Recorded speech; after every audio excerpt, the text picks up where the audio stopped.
Good afternoon, folks. Reloading Bench back with you once again. And after tinkering with this yet even more, I like it even less.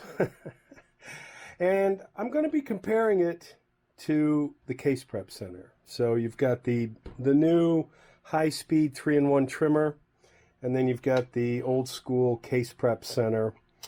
And I'm going to talk about a few things. The major differences. These both do the exact same thing. Very similar price point, but in different ways. If you're high volume, you might prefer this particular tool. Lower volume, maybe this particular tool. And I'm going to explain some of the differences I've found personally. And I love the comments that I get. They're like, oh, watch Ultimate Reload or watch Hornady. You know, you're doing things wrong. I'm doing things exactly the way the instructions said. So I'm not real happy with this cutter setup as compared to this cutter setup. And I'll go into details in terms of why. Another big difference, and you can't really see it, so I'll take this apart a little so you can see it. The micro adjustment, the thousandths of an inch adjustments, which are right under the handle and on top of the case center at the top of the handle, which you can't see in the frame. But I'll point those differences out. My intent was to pull out, here's Sammy spec. 223 Remington has a max overall case length of 1.760 inches minus 30 thou, so anywhere from 1.73 to 1.76, no longer than 1.76 and no shorter than 1.73. Again, this is current as of Sammy spec for 223 Remington as of the recording. I printed this earlier today. So I'm going to take 10 casings, 2 control groups, 5 for this, 5 for this. I'm going to resize them and then split them into 2 groups to measure not only consistency with each tool, but final look and feel in terms of what the trim, the cut, the chamfer, and the debur look like. Because I have comments in that space as well. But let me start with, before I get too deep, because somebody's going to say it. They're like, oh, you did it wrong. You did it wrong. And when I originally did my first video on this, the setup, first or second, and I talked about how I had to set the cutter up. Let me grab, it's right in front of me. Got stuff in too many places. So there's nothing to really set up in terms of cutter on this. You put the pilot in and you lock the pilot down. Very similar on this particular tool. You pick the correct pilot, and this is pilot number 22 for 223 Remington. And I'll pull out the directions so you know that's true. This hex key controls that cutter, that blade, which is all the way against the shoulder, as the instructions say. This controls this cutter, which is bottomed out and all the way against the shoulder, bottomed out, all the way against the shoulder, as the instructions say. And I will pull out said instructions, because somebody will say, oh, you didn't do it right. You really can't not do it right. And this is why I adjusted it previously, because I didn't like what it was doing with the chamfer / debur. Ensure cutter blades are bottomed out on pilot shoulder and tightened with hex wrench. So these are both bottomed out and against the shoulder. So there's no arguing that fact. And I will make sure that this is tightened. We'll put this back on. And my biggest problem, that problem's not the right word. My biggest, I don't like this. I don't like this at all, because every time you change calibers, you're messing with the pilot, not a big deal. The blades, again, in theory, not a big deal, because if you push them against the shoulder of the pilot, as it says, it should cut correctly. And that's kind of where I have my my failings. And then somebody is bound to say, have you called Hornady yet? No, I haven't, because I'm following the directions, and they're pretty simple. So when you look at the videos and everything else, it talks you bottom this out, take a piece of brass, get your bearings there. Then you would take this and lock it back against the shuttle. And then you would use, which you can't see right now, and I will take this apart to show you. You would then use, let me go ahead and take it apart right now so you understand what I'm talking about. So you can see it.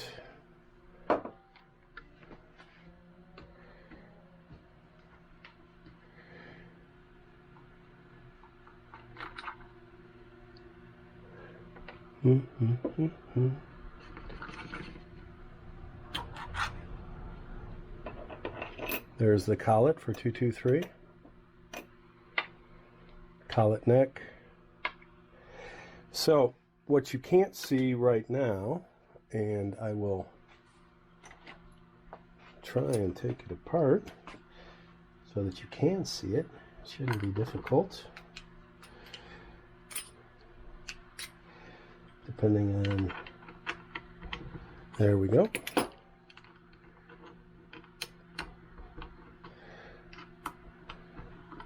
Those came off right now. Right now I'm taking the end screws off so I can take the shuttle off. And they are short. That's how short those end screws are for the shuttle. Here's the shuttle. So this is your 1/1000 of an inch micrometer adjustment. And you should be able to see that go in and come out based on me turning this. So there's your fine-tuning adjustment.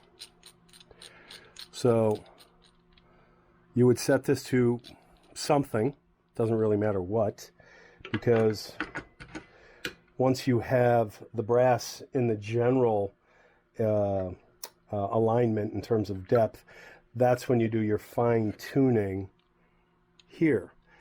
What I found is this, and again, you can hear, you can feel it more than you can hear it. The problem, and this is the lock. So let's say your ideal location, once you have the shuttle set up and your brass length set to your desired trim, because this actually hits here, and I took the rubber off there to eliminate any variance. Once you've got that, in theory, you could screw that down to lock that. So now this wouldn't change in the sense of being able to go out. It could still go out that way, but it cannot go out in the back. It can't go out any further than what that brass knurl is allowing it to go to. So in some sense, you have a little bit of a lock. What I found, because when I first used mine, was, let me get rid of this screw for right now. This gets really, really loose to the point where, like right now, I can't distinguish 1/1000 of an inch from anything else. And the reason for that is because this little hex screw walks out very easily. Now, a couple of turns, it doesn't move as easily, and you can hear it. The problem is that screw comes out very, very easily and very quickly.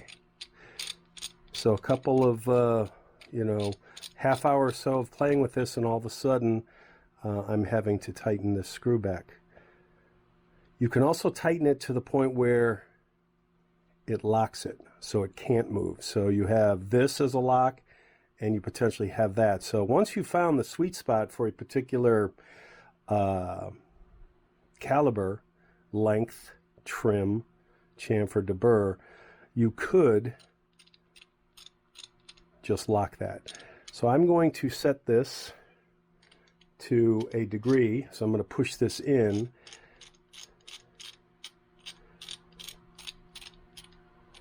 So that's sunk. The idea being that when I put the collet back on, I need to rotate that so this goes in so that I can trim my brass. That's the theory. We'll see how that works. All right, so having all that, you know, day one, trying to figure things out, a little overwhelming, whereas this, you know, you set it here, you trim it, you chamfer and you debur. Just different. Again, they do the same thing, and you could put this back in the same way. So I'll screw this back together.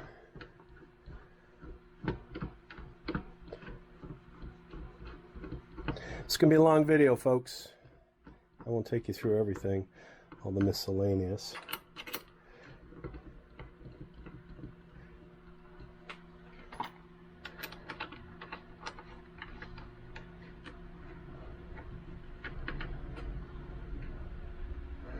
All right, so what I will now do off camera is I will take these 10 pieces of brass, which all have primers. I will resize them back to original spec with a small base sizer, and then I will measure them and divide them into 2 groups of 5. So I'll jump over to the classic turret, resize, and be back in a little bit. And back, we now have 10 full-length resize, decapped, cleaned, meaning I wiped off the best stuff in the world, in my opinion, sizing die wax. I love the Imperial sizing die wax. All right, so if I was picking up a bunch of range brass, because nobody enjoys trimming, chamfering, and deburring, I would, after resizing my brass, I would check to see, do I really need to? And I don't on that. I do on that. I don't on that. I don't on that. So it looks like this is my only do so far. Yeah, that one was above. So let's put that one off to the side. Very close, but no. Very close, but no.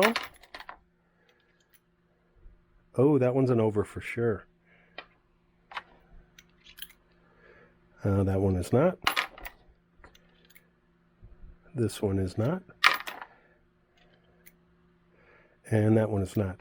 So if this was me doing regular stuff, there's only 2 pieces of brass I would worry about doing anything with. So this is a lot of setup for either one for 2 pieces of brass. But for someone who wants consistency, or let's say that you wanted that piece of brass to be a specific size because you're a max shooter and it can only be, you know, whatever. So let's see what one of these are. That's right at limit right there. I said they were, depends on what lip it catches. 5.5. These are going to be over 6. Yes. 1.170. 1.165. All right. So let's see what we've got here. 5. 5.3. 6. Let's put this on this side.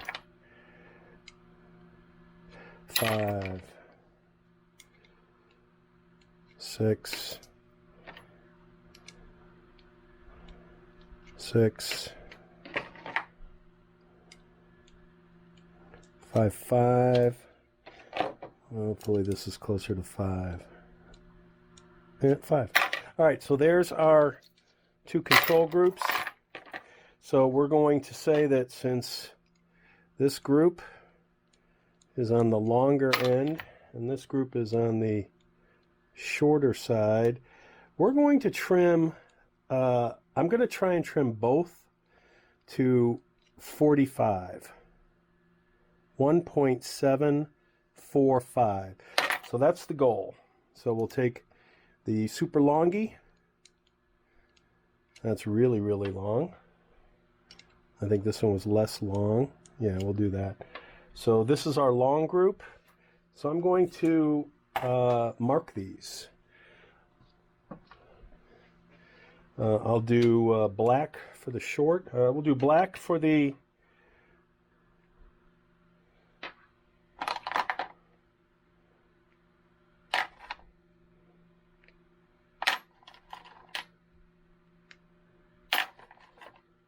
we'll do black for the old Case Center, and we'll do red for the new.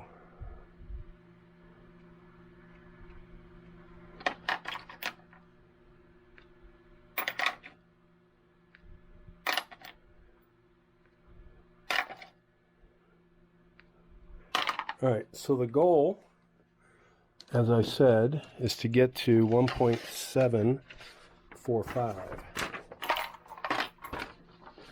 So we're going to go to, so we have red and we have black. We've got 5 pieces. Sorry, camera's in the way. All right, so we've got 5 pieces. So we're going to take, doesn't matter because we need to shrink them. So we'll take the red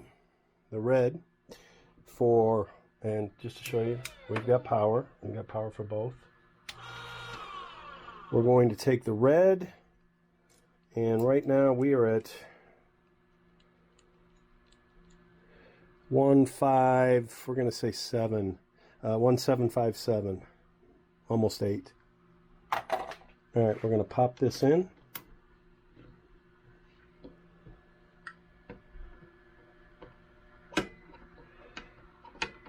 And then we're going to start slowly.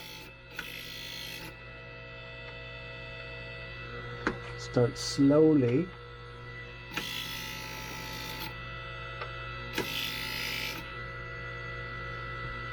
slowly cutting to 145.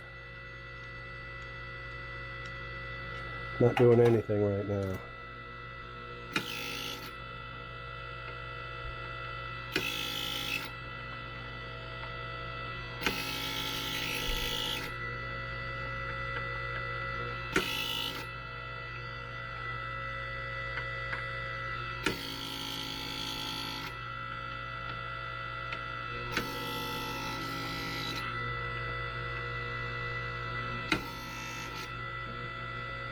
Nothingness. I can see the brass isn't doing anything.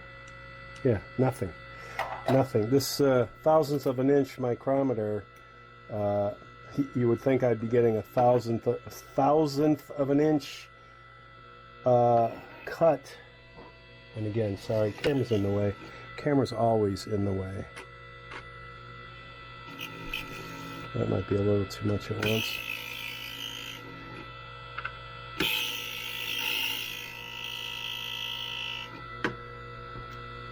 So you can tell if we've got some inside chamfer going on, and we've got very little on the outside.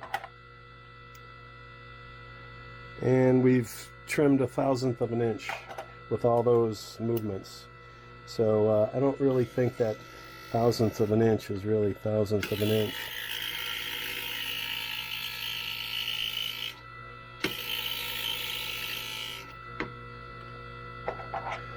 But you can see we've got a nice inside chamfer, and a little bit on the outside, and almost nothingness. I think it's fucking growing. Again, almost nothingness in terms of the cut. Again, all those little adjustments on that 1/1000 of an inch doesn't appear to be doing anything.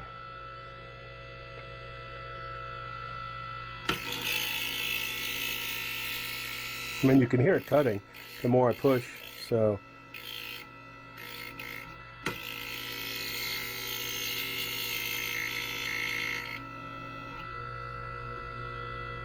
You can definitely see there is a chamfer and a debur. But in terms of the cut, it's just barely. Maybe if I focus on looking at the brass, 2/1000 of an inch so far. So this would take forever using this micrometer down here. So we'll do a lot more. That was a deeper cut. Okay, so we're at, you know what, I think we're gonna stop it. We're gonna stop right there because I'm tired. So we're gonna go to 1750. So now I'm going to lock in my brass knurl so that all I can do now is adjust forward and back. So we're going to call this 50. So we've got one red that's 750. Now let's see how consistent we are. Here's the next red. We are at,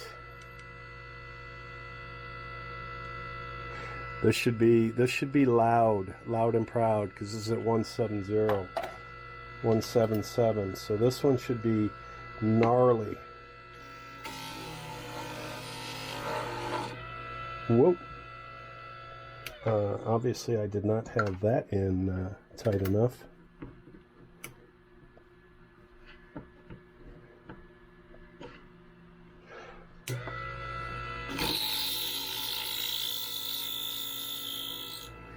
So we should be at 17750. I'm not hearing any more cut. I'm seeing, you know, a nice chamfer, nice debur. I'll say this is the best I've seen it since I've been tinkering with it. But what the fuck? How can that be? How can that be? How can that be? So this was set, not touched. How can that be that we're not at 1750? This is my concern on this tool. Again, nothing's changed. We should be trimmed to 1750. We are not. This trimmed basically 6/1000 of an inch. We're at 1770. Again, here we are. 15, 151, 150. I guess it depends on where it's hitting the lip. Whoops. But that wasn't there. There's our 1.5. There we go. 1.750. This should be the same thing. That's horrendous. Again, put it back in.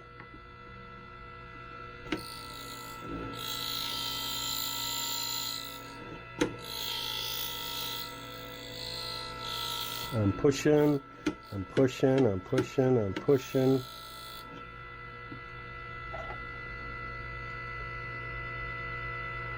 One point 1.761.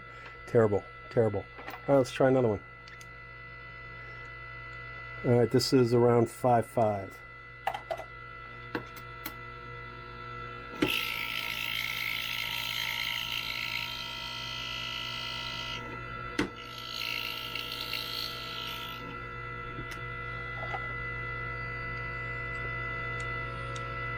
it's not really doing anything.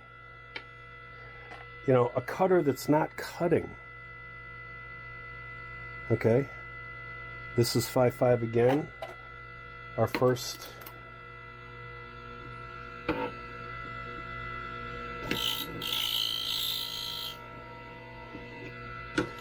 I should not have to make any adjustments after making that first pass.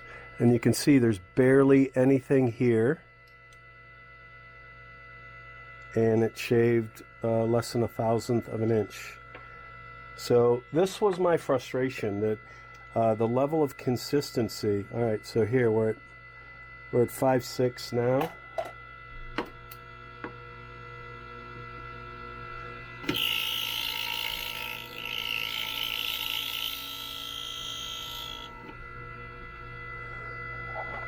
Got a nice inside chamfer, barely anything on the outside, and essentially no cut. So my level of frustration with this machine increases every time I use it. As bad as that sounds, I'm not a happy camper with this machine. 5.5.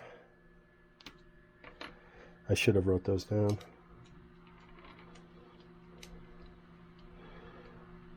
5.5.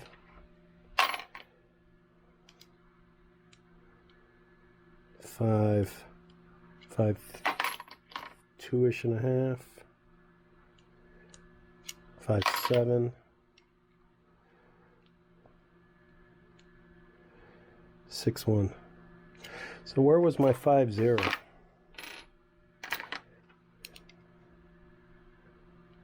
Right here. So if this is the one that I used, number one, to set it to 1750, every one of those should have cut to 1750, and they didn't. They didn't. So where was the 750? Because I'll use that. I'll use that to set this. So I'll be back in a minute. I'm going to set this to cut to this length, hopefully, and we'll trim these 5 with this trimmer. Back in a minute. All right, so this time let me write stuff down so I actually have a before and an after. Okay, so this is 5.2.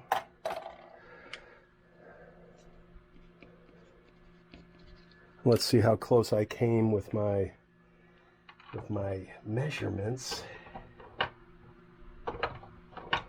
Okay.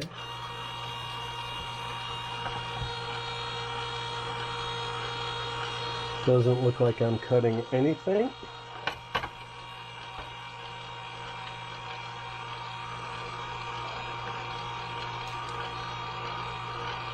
That's because I didn't. So we're going to say, we'll take this down.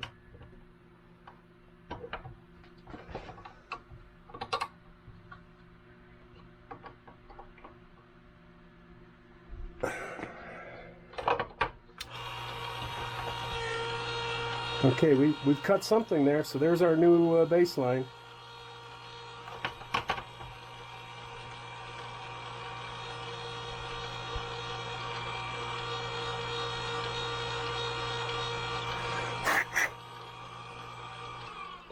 All right, so we clearly have a chamfer and a debur, and we've got chips. So we went from 1752 down to 1748.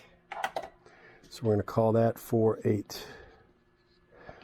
All right, so number twosies, 5.1.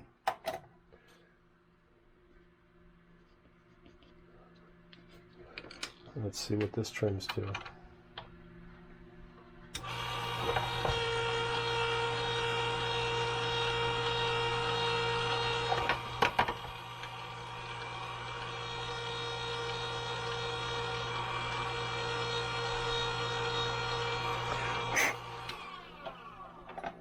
Again, nice chamfer, nice debur.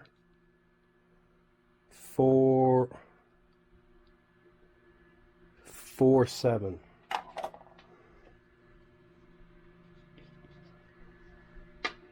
Number 3 black. 4-8. This might not do anything.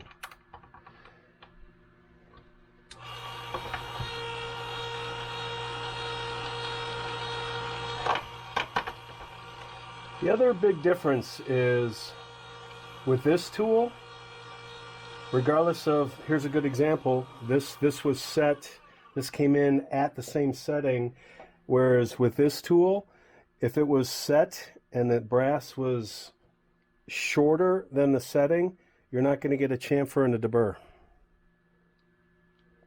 4-8, and I have my chamfer and debur because I did a chamfer and a debur. So we're going to call this at 7-4-8. Both was equal, so nothing really happened. And we're going to throw this one in. Ooh, this is our biggie. 6-5.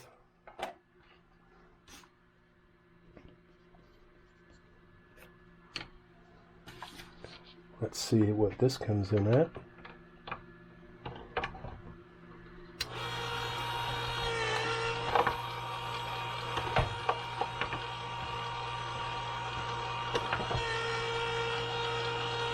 You can definitely see some trimming there.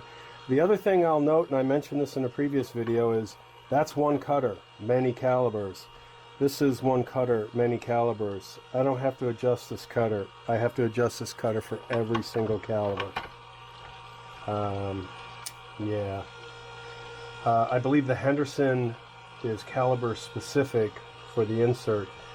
So, where Hornady may have thought they were cute by making it adjustable, that cuteness might not work out so well.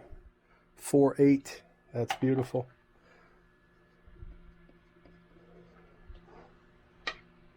All right, last one, black. What are we coming in at? That's 4-2. This isn't gonna do anything. So that's my prediction. No cut. It's too short. So if it was this tool, no cut, obviously, because it's too short. No chamfer, no debur, because the blades are much more recessed, whereas this tool, I can decide myself if I'm going to add a chamfer or a debur, which I did, and it looks beautiful.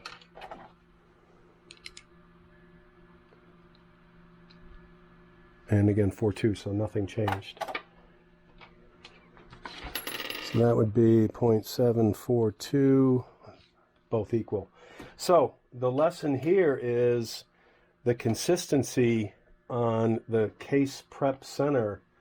You know, maybe I still have a lot more learning to do on this. I'm not liking this tool. Not liking it. It's not working out well for me. So that was an expensive journey into space that I already had covered quite effectively with my case center that's locked on my bench right now. So this looks cool. It's expensive. It's fancy, and it doesn't work well for me. A little too quirky. So we'll try this again. So we're coming in at, this is the biggie.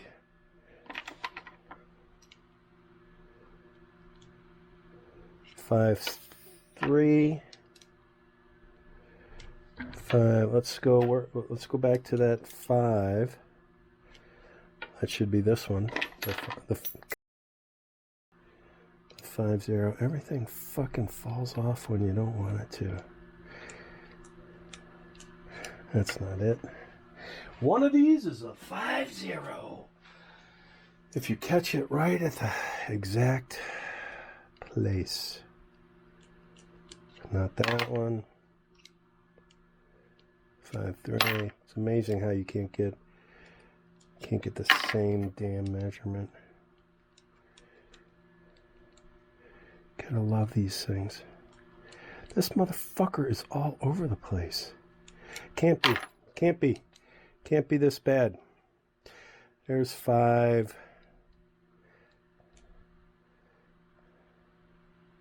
We're going to call that 5-2. Unfucking believable.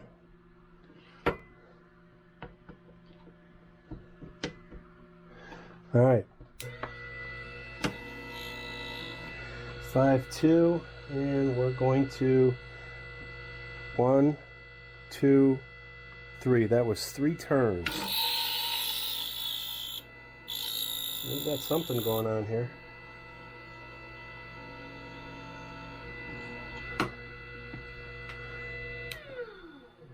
So we have very little on the cut on the outside chamfer. Inside, nice. Okay, so now we're at the 4-8-ish. 7-5-2, 4-8-ish, 5. Okay, so let's see what we got here. So that was 1.752 down to 7-4-8-ish. 4-8. All right, this one.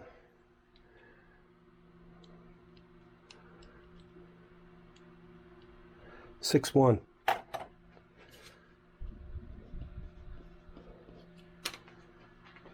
Let me make sure my knurl is set so that it doesn't grow.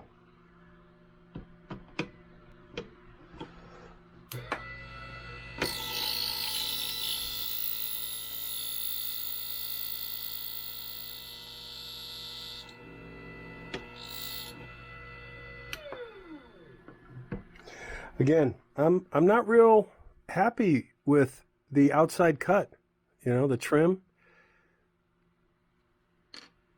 Maybe that's a non-issue. I don't know. Okay. So if this went from 1.752 to 0.748, this went from 161 to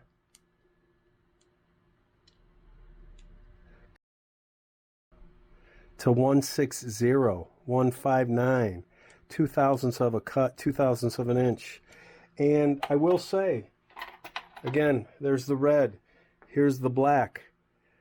The cut on the case mouth, inside and outside, much nicer on the red, this tool, than the black, this tool, then again, I'll have to manually adjust that blade because that's just not doing shit. It's not cutting for shit.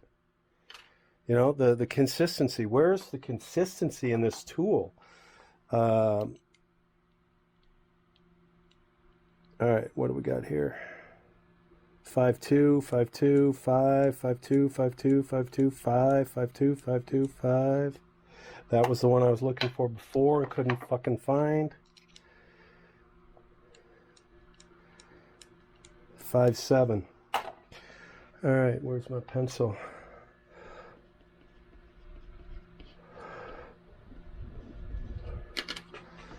Yeah, I'm not liking this. The consistency, unless I'm doing something wrong with the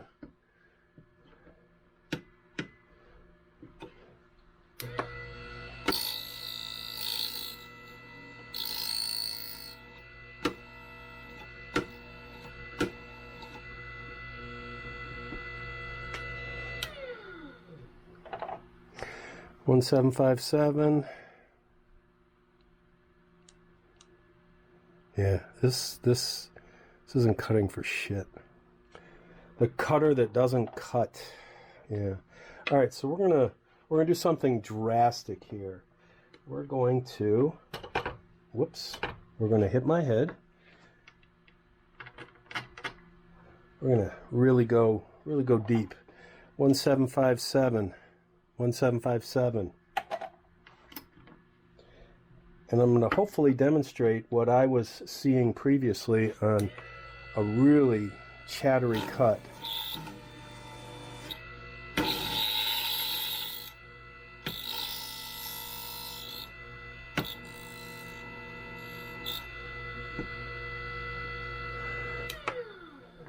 Okay.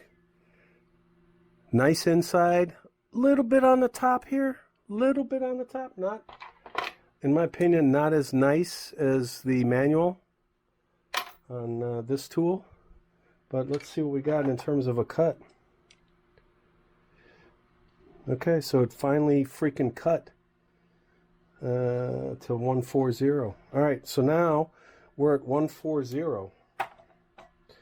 This is a 140. So if this is a 40, then everything else should cut because all of these are longer. That's a 50. That's a 61. That's a 50.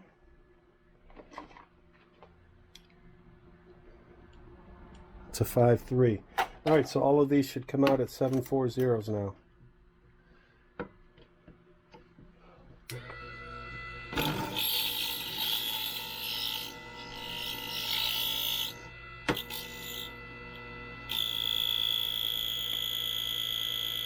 That was my 740. 1,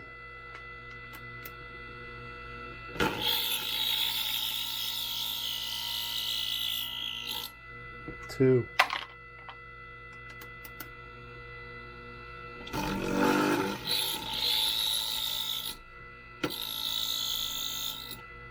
3,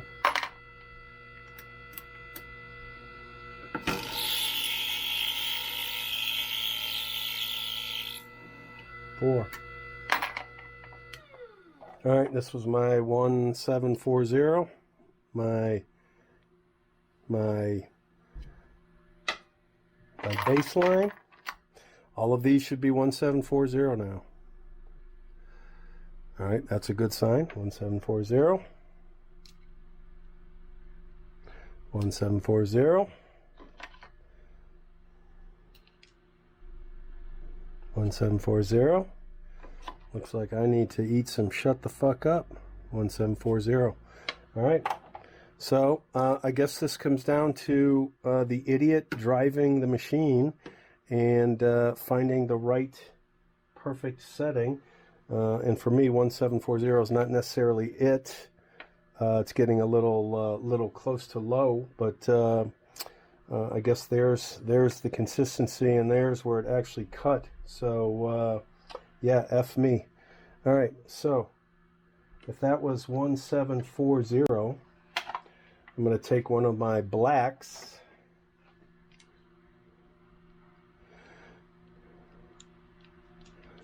That is 174. That's a little too long, too short. I was going to play with the length. Okay, there's a 50. I was going to, all right, if that's 50, in theory then, if I go 1, 2, 3,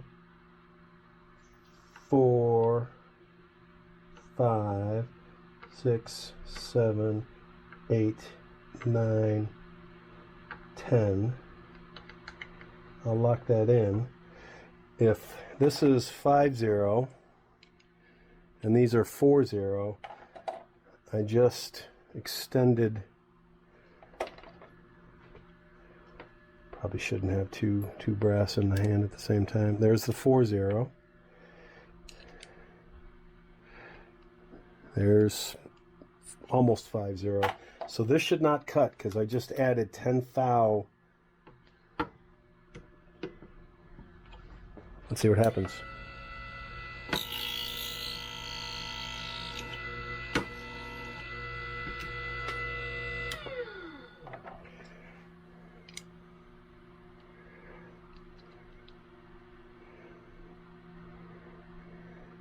And I don't believe it cut.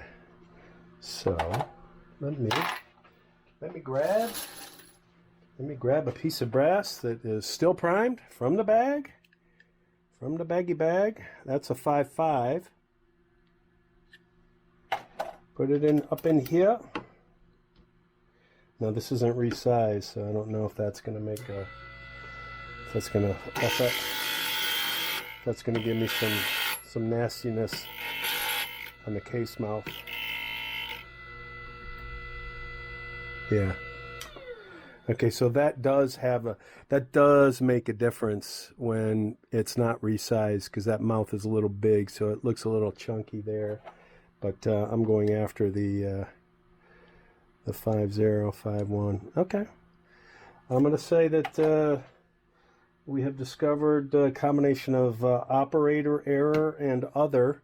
And again, when the case isn't resized, the mouth looks a little chattery. But again, this is a garbage piece. So, okay, maybe I'm a little harsh on this. Maybe I don't hate it as much as I thought I hated it. Yeah, there's just a lot going on there. So welcome to the high-speed cutter that needs a little more tinkering, in my opinion, than the old school Case Prep Center. But again, the biggest downside, in my opinion, is that cutter and the adjustment to that cutter versus a single blade, and you're changing the pilots, also changing the pilots here, but you never have to worry about this blade. And you can also chamfer and debur any piece of brass. The only piece of brass that will be chamfered and deburred is one that will actually be trimmed with this tool. So technically you've got more flexibility and functionality with this tool than you do with this one. This one's good for brass that grows, and every piece that needs to be trimmed will then be trimmed, chamfered, and deburred. This one, again, you choose what you want to chamfer and debur or trim, because my previous methodology was to always check first, and if I didn't need to trim, it goes back in the reloading bin. All right, that's it for tonight. Later.